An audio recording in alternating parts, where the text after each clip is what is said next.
What up? T-Bob here. And Jake as well. And look at you. You done stumbled upon little OTB Saints, where we bring you all the latest black and gold coverage. Who are the Saints going to draft? Who's going to be their quarterback? What does the salary cap look like? All that information and more. Hope you enjoy it. Like, subscribe. Good friend of the show, Mr. Ross Jackson. You can catch him on Twitter at Ross Jackson Nola, of course, host of Locked On Saints. Also, over all of Locked On, doing a lot of great work bringing your favorite teams' favorite shows. Ross, what's going on, man? How you doing today? Hey, man, I'm doing great. Glad to be here with you. Hope y'all are doing well.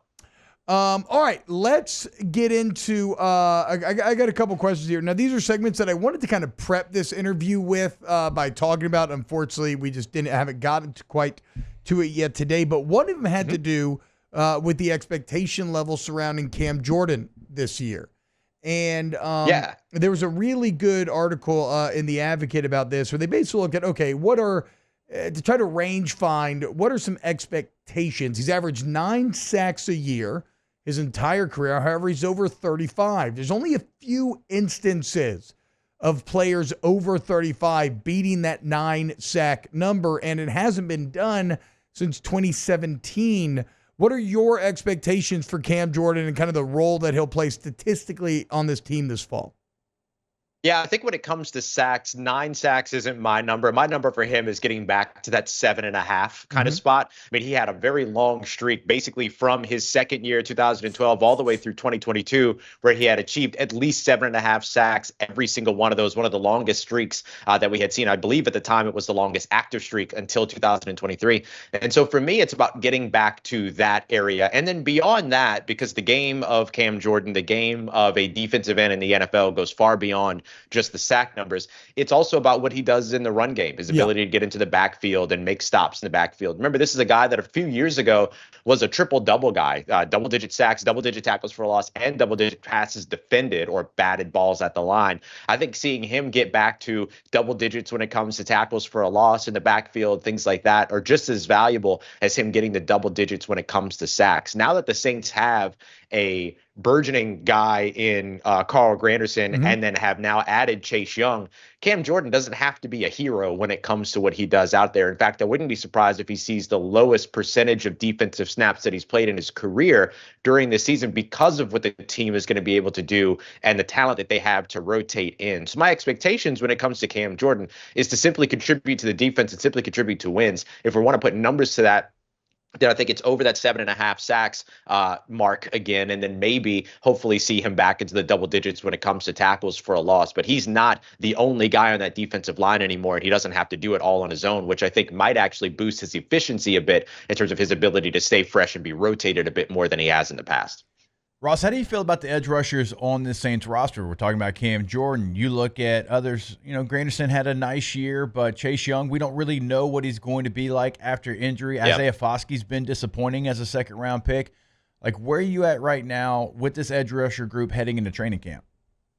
Yeah, I think it's an edge rusher group that has a lot of potential, but that's about the most that you can say as of July 9th at this time. Yeah. I would say that Carl Granderson is the guy that I think should be the one that is kind of looked at as the premier edge defender for this team. 8.5 sacks last year, got into the backfield at 14 tackles for a loss, also put 20 hits on the quarterback. So he produces quite a bit, just needs to step up the pressure percentages. We spoke to him during, I believe it was minicamp. It was either minicamp or OTAs, where he discussed a bit about how he got off to a really fast start and then kind of hit a wall midseason before he picked it back up. And so now he's doing a lot of work this offseason to make sure that he doesn't hit that wall. If he doesn't do that, then he could be a double-digit sack guy, back to being double digits in tackles for a loss, all that. I think that he could be the one that kind of paces this defensive line. That way the rest of the line, when it comes to the edge rushers, just kind of figure out what their roles are and how they can contribute. It's going to be really interesting to see how Peyton Turner and Isaiah Foskey take steps forward, especially with Tano Passanio out to begin the season with that Achilles injury that he suffered over the course of the offseason. It's going to open up some more opportunities for those younger guys. It's a big year for Peyton Turner, who's in a contract year, no fifth-year option picked up. It's his opportunity here to prove that he deserves another contract, whether with New Orleans or with another team. I mean, I forgot about Peyton Turner. I'm going to be real honest, Ross. I mean, I'm going through edge rushers, and, like, he is so out of sight, out of mind that you kind of forget about him. Like, he's got to show something. His maximum snaps played so far in his career are 170 on defense. It's easy to forget when a guy can't stay on the field for more than 200 snaps. And look, some of it's out of his control, some of it's injury related, all those other things, sure. But I think that he, just as much as anybody else wants to see it, he wants to prove that he can be out on the field and get an opportunity to be able to contribute. That opportunity is going to be there for him in terms of the opportunity of snaps that are going to be available. But is he going to be able to make the most of it? Is he going to be able to stay on the field? Those are the big time question marks he'll have to answer. Last one, kind of at that the position group. What's the latest on Chase Young? I feel like we haven't had any updates in a while in terms of how he's trending. Yeah, so far so good in terms of where everything's headed. It seems that everything's gone well in terms of the expectation of that next procedure. He spoke to media during OTAs and minicamp, said that he was on track. The expectation is that he might actually be available during training camp. I would expect that to be a very long ramp-up period throughout training camp. No reason to rush this. You know who Chase Young is as a commodity and what he can bring. So I wouldn't expect to see him maybe get too much preseason action. Wouldn't expect him to get maybe too much training camp action early, but look, maybe he pushes and then ends up finding his way back out on the field earlier rather than later. But the expectation is that was always that he would be ready to go week one. It seems like it's trending in that direction still at this time. Talking to Ross Jackson, host of the Locked On Saints podcast. And Jake, anything on the defense before we flip it over to the offense? I was going to ask real quick. Jordan Howden, 5th-round pick last year, played way above that. He makes it easier for you to let go of Marcus May. Now, Marcus May wasn't the player maybe you thought he was bringing in, but Jordan Howden makes that an easier decision in the offseason. Like, where do you see him this year fitting in on the defense? Because you start to look at some of the defensive backs they have, like in sub packages. Do you still expect him to stay on the field? Yeah, I do. And I expect that he'll probably compete a little bit with Jonathan Abram during training camp to start next to Tyrann Mathieu. Look, everybody that I've talked to within the building loves Jordan Howden. They love Jonathan Abram as well. And they love getting both those guys out on the field. So they're going to find ways to make sure that both of them and Tyrann Mathieu are out on the field. Jordan Howden did a lot of dime package safety work last year. I could see that being the case again here in 2024. They love what he does in particular as a post safety, kind of a deep safety, kind of what Tyrann Mathieu does for this team right now.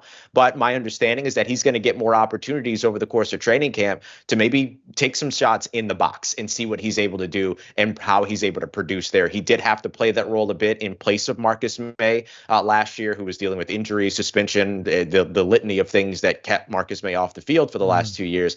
Jordan Howden stepped into that role last season, but I think they like him a little bit more further away from the line of scrimmage as a deep take the ball away type of safety. So we'll see if he's able to maybe develop that area of his game playing down in the box. He certainly has the build for it. He's a big type safety who can tackle and who's pretty set when it comes to being a safe tackling option.